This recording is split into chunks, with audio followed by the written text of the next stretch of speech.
जयपुर में अगर आप पतंग उड़ाने की तैयारी कर रहे हैं तो जरा रुक जाइए, क्योंकि राजधानी जयपुर में अगले 13 दिनों तक पतंग उड़ाना सिर्फ मना ही नहीं बल्कि कानूनी अपराध भी माना जाएगा। जी हाँ, सेना दिवस को लेकर जयपुर पुलिस ने कड़ा फैसला लिया है और ये फैसला सीधे सीधे आपकी छत, आपकी गली और आपके खुले आसमान से जुड़ा है।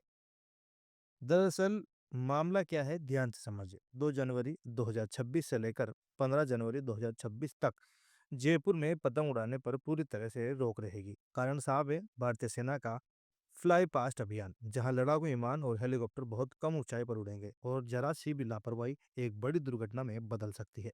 जयपुर पुलिस आयुक्तालय ने इस आदेश को लेकर साफ कहा है कि किसी भी तरह की लापरवाही बर्दाश्त नहीं की जाएगी। अगर आपने आदेश तोड़ा तो सीधी कार्रवाई होगी और वो कार्रवाई सिर्फ चेतावनी तक सीमित नहीं रहेगी।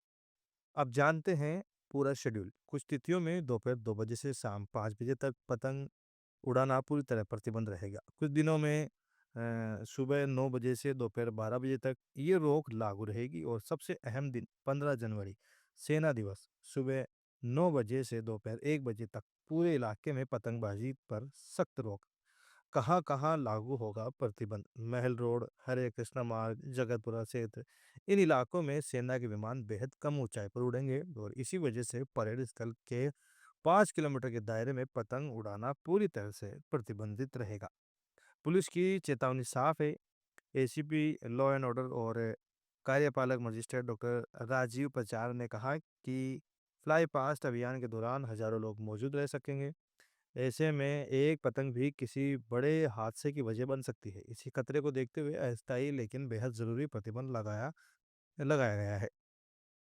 अब बात सेना दिवस की भव्य तैयारी की। 15 जनवरी की सुबह 9:30 से जगतपुरा के महल रोड पर करीब 3 किलोमीटर लंबे रूट पर भव्य सेना परेड निकाली जाएगी। इस परेड में देश की अलग अलग रेजिमेंट्स मार्च पोस्ट करेगी। आसमान से दिखेंगे भारत की ताकत का नजारा।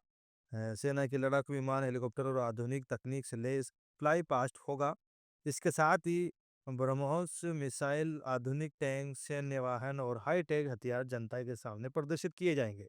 सेना दिवस के पहले भी खास आयोजन 8 से 12 जनवरी तक भवानी निकेतन ग्राउंड में भारतीय सेना के आधुनिक हथियार की विशाल प्रदर्शनी लगेगी, जहां हम लोग करीब से देख सकेंगे देश की रक्षा शक्ति की झलक। शौर्य संध्या का भी होगा आयोजन। 15 जनवरी को ही जयपुर के एसएमएस स्टेडियम में शौर्य संध्या कार्यक्रम होगा। इसमें रक्षा मंत्री राजनाथ सिंह के शामिल होने की संभावना है। Light and show, sound show, drone show, martial arts और सेना के शौर्य की भव्य प्रस्तुति देखने को मिलेगी।